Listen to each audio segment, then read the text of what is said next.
Student, स्वागत है आप सबका मैथ्स मैजिक यूट्यूब चैनल पे बाय कृष्णा सर। आज हम लोग क्लास 10th के मैथमेटिक्स देख रहे हैं, जिसमें हमारा चैप्टर है 4। चैप्टर का नाम है द्विघात समीकरण, क्वाड्रेटिक इक्वेशन, जिसमें आज हमारा टॉपिक है मूलों की प्रकृति, नेचर ऑफ रूट्स। तो आज हम लोग जानेंगे कि द्विघात समीकरण के रूट का, मूल का प्रकृति क्या होता है और इसकी प्रकृति किस प्रकार से हम पता करते हैं, कौन से ऐसा फॉर्मूला है जो मूलों की प्रकृति पता करती है।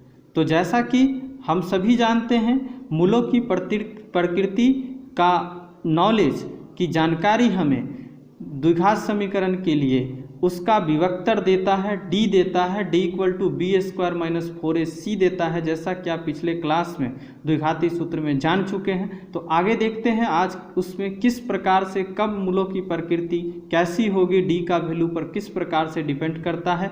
तो चलिए, तो जैसा कि आप जानते हैं मूलों की प्रकृति डी से पता होता है।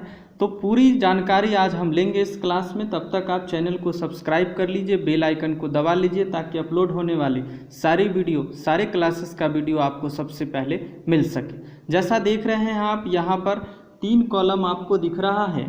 इस 3 कॉलम में आपको पहले में है समीकरण, इक्वेशन ax स्क्वायर, यहाँ पर x स्क्वायर होनी चाहिए, ax square plus bx plus c equal to 0 रहेगा, उसका विविक्तर डिस्क्रिमिनांट, जिससे पे हमारा डी पर ही सब कुछ पता चलेगा, डी ही सब कुछ बताएगा। दूसरा, ax square plus bx plus c के मूल की प्रकृति यानी नेचर ऑफ रूट्स क्या होगा, इस कॉलम में बताई जाएगी।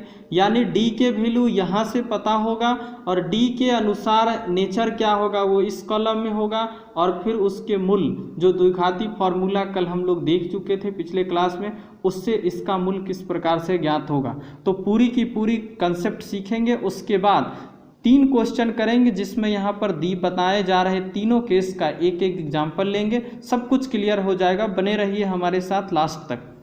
आइए समझते हैं। सबसे पहला केस है, ध्यान दीजिएगा, ये कैपिटल डी है, कैपिटल डी है, इसको आप ध्यान से। यदि डी का मान 0 से बड़ा हो या बी स्क्वायर माइनस 4ac 0 से बड़ा हो, इस साइन का मतलब, क्योंकि d इक्वल टू होता है बी स्क्वायर माइनस 4ac। अब समझते हैं a square b square minus 4ac, जैसा कि आप इक्वेशन में देख रहे हैं। इसके लिए विशेष आप पिछले वीडियो देख लीजिए। x स्क्वायर के पीछे वाला a होता है, x के पीछे वाला b, और जो यहाँ पर होता है वो c होता है। तो अभी बस इतना समझिए कि d का वैल्यू यदि 0 से बड़ा होता है तो मूल दोनों के दोनों रियल, वास्तविक होते हैं, और दोनों मूल असमान यानी अनइक्वल या डिफरेंट होता है। मतलब क्या है कि d 0 से बड़ा होगा तो मूल वास्तविक होंगे और बराबर नहीं होगा, असमान होगा। और उसका मूल ज्ञात कैसे होगा, तो x equal to minus b plus root under b square minus 4ac by 2a एक मूल होगा, और दूसरा होगा minus b minus root under b square minus 4ac by 2a। अब समझते हैं दूसरा कि क्या कह रहा है। दूसरा कह रहा है यदि d का वैल्यू 0 हो जाए या बी स्क्वायर माइनस 4ac 0 आता है तो मूल वास्तविक होंगे यहाँ भी, और दोनों इक्वल होंगे, समान होंगे। दोनों मूल समान होगा, एक ही होगा, और इस फॉर्मूले से आपको मिल जाएगा। तो ये एक्स्ट्रा जानकारी, आगे सब कुछ क्वेश्चन में क्लियर हो जाएगा। तीसरी जो बात है इसमें, वह जानने वाली बहुत ज़रूरी बात है, d यदि 0 से छोटा हो जाए, यानी क्या हो जाए, निगेटिव हो जाए।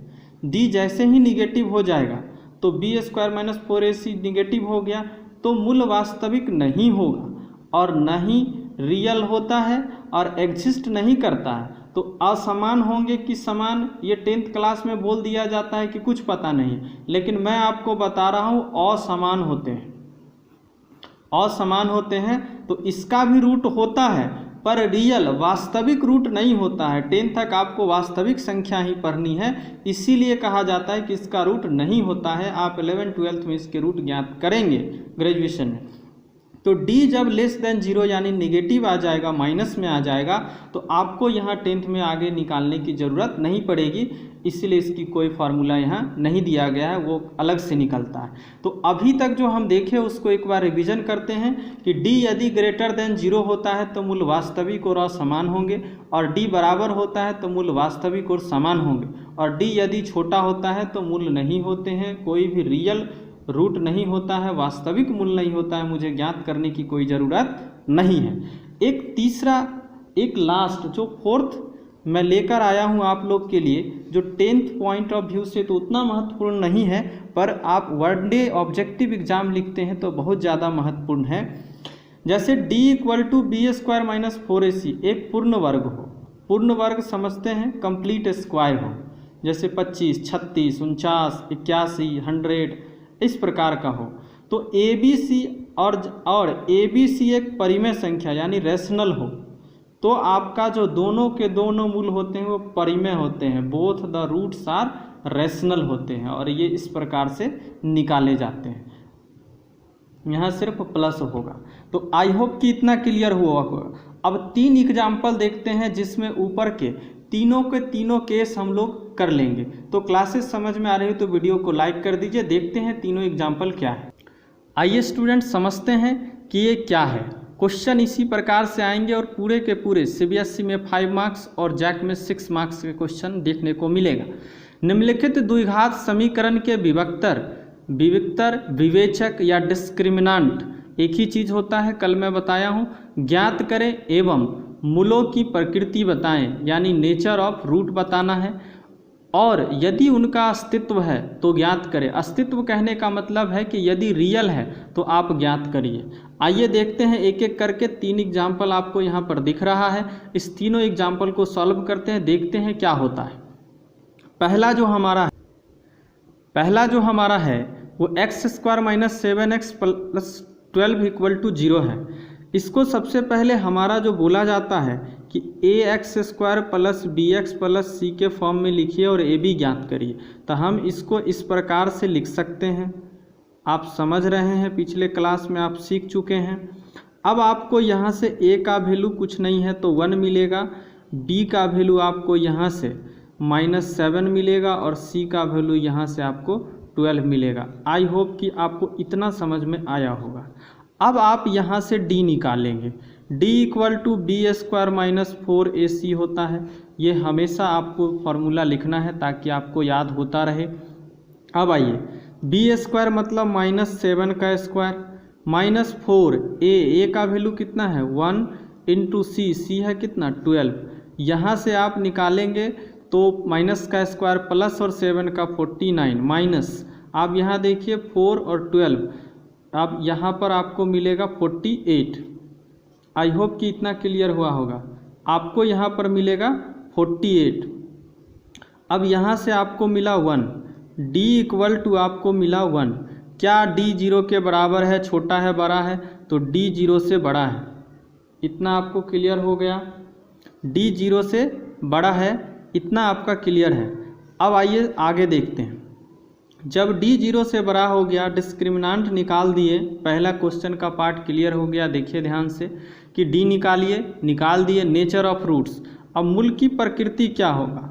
मूल की प्रकृति क्या होगा? मूलों की प्रकृति वो बता देते हैं। मूलों की प्रकृति कि d > 0 है, इसीलिए दोनों मूल वास्तविक होंगे एवं दोनों मूल असमान होंगे, अनइक्वल यानी डिफरेंट होंगे। मूलों की प्रकृति आप दूसरा पार्ट क्वेश्चन का आप क्लियर कर दिए। अब आपको क्या करना होगा कि अब आपको निकालना होगा x। तो आइए x का फॉर्मूला देखते हैं। अब आप x = जानते हैं -b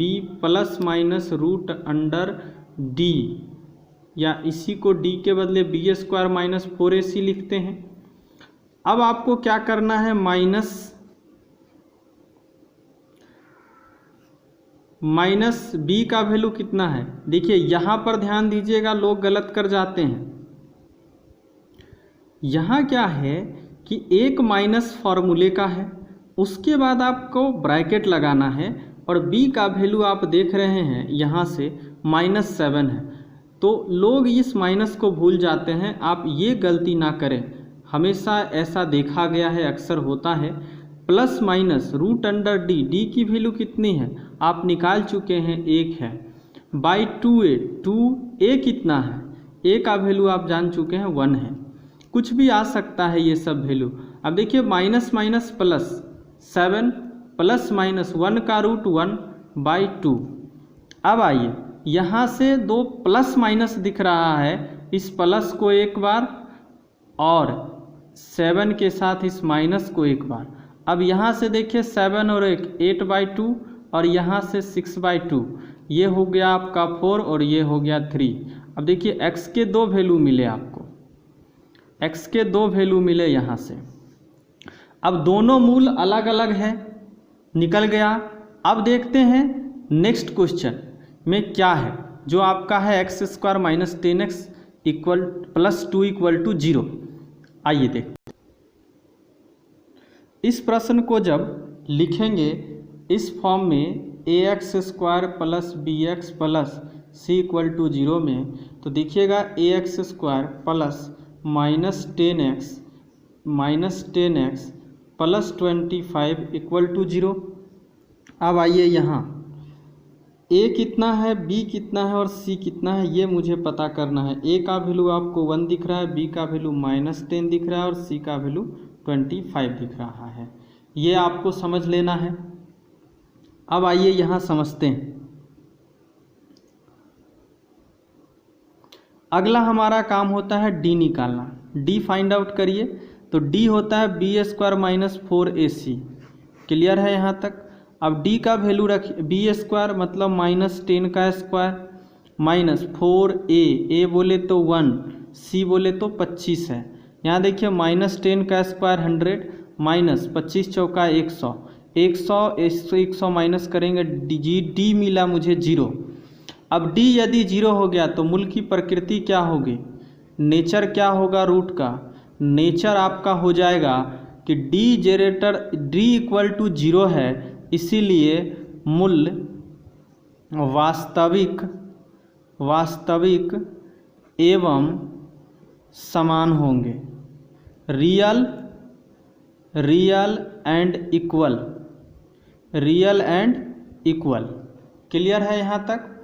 मूल क्या होंगे, वास्तविक और समान होंगे, रियल एंड इक्वल होगा। अब मुझे मूल पता करना है, तो वो फार्मूला जो आप टेबल में देखे थे वो हमेशा अलग अलग के लिए याद नहीं रहे, तो आपको हमेशा एक ही फार्मूला याद रखना है, x = -b ± √b² - 4ac/2a, या यही होता है -b ± √d/2a। इस दोनों में एक ही चीज़ है, बस यहाँ पर d की वैल्यू पुट कर दिया गया है। इसमें से आपको जो भी याद रहे, तो मैं यहाँ पर x = -b ± √d/2a ले लेता हूँ, क्योंकि हमारे पास 2 ऑलरेडी पता है, d 0 है। आइए -b, एक फॉर्मूले का माइनस है और b का वैल्यू आप देख रहे होंगे सामने कि एक फॉर्मूले का माइनस है और -b, और b कितना है, b खुद भी -10 है, प्लस माइनस √d, d मतलब 0 बाई 2, a का वैल्यू कितना है 1। अब आइए x = माइनस माइनस तो ये प्लस हो गया, तो 10 प्लस माइनस, अब 0 का रूट तो आप जान ही रहे हैं। अब यहाँ से आइए 10/2, अब ये 10/2 एक बार प्लस में 0 लीजिए और 10/2 एक बार माइनस में 0 लीजिए, दो रूट तो होना ही है। अब 10/2 और यहाँ भी 10/2, आपको मिला 5 और 5, यानी x = 5 और दूसरा भी मिला x = 5। तो जैसा कि मैं बताया पहले वीडियो में कि d = जब 0 होगा तो मूल समान होंगे, मैंने यहाँ मूल समान दिख रहा है आपको। अब देखते हैं तीसरा केस क्या है। आइए सॉल्व करते हैं इस क्वेश्चन को, सीखते हैं इसमें कुछ खास। 4x² + 3x + 5 = 0 है, ये इस फॉर्म में ऑलरेडी है, ax² + bx + c के फॉर्म में ऑलरेडी है ये, तो मुझे लिखने की ज़रूरत नहीं है। अब हम लोग a, b और c पता कर लेंगे। यहाँ से ए का वैल्यू आपको दिख रहा है 4, बी का वैल्यू है 3 और सी का वैल्यू है 5। यहाँ से हमें क्या निकालना रहता है, d equal to b square minus 4ac। अब d equal to b square, b मतलब बोले तो 3 का स्क्वायर माइनस 4, ए बोले तो इंटू 4, सी बोले तो 5। अब ये देखिए 3 का स्क्वायर 9 माइनस, यहाँ देखिए 5 4 जा 20 4 जा 80, यहाँ से आपको मिल गया 71, वो भी किस में, माइनस में। डी इक्वल टू, अब देखिए डी इक्वल टू माइनस 71 मिल गया, इसका मतलब डी 0 से छोटा हो गया, निगेटिव हो गया। तब तीसरा केस क्या कहता था कि डी लेस देन 0 है, 0 से छोटा हो गया है डी, तो मूल्य क्या होंगे, कोई भी वास्तविक मूल्य नहीं होंगे। बस इसके आगे आपको काम नहीं करना है 10th में, इससे आगे की क्लास में इससे आगे करेंगे। तो हम भी आज इतना ही रखते हैं, इससे आगे नहीं जाएंगे। आई होप कि आपको क्लासेस समझ में आई होगी। चैनल को सब्सक्राइब कर लीजिए ताकि हर क्लास का वीडियो आपको सबसे पहले मिल सके। नोटिफिकेशन को, बेल का आइकन को दबा लीजिए। वीडियो लाइक करिए, शेयर करिए। कुछ खास टॉपिक्स पढ़ना चाहते हो तो कमेंट लिखिए, और वीडियो कैसा लगा कमेंट बॉक्स में ज़रूर लिखिए। बहुत बहुत धन्यवाद।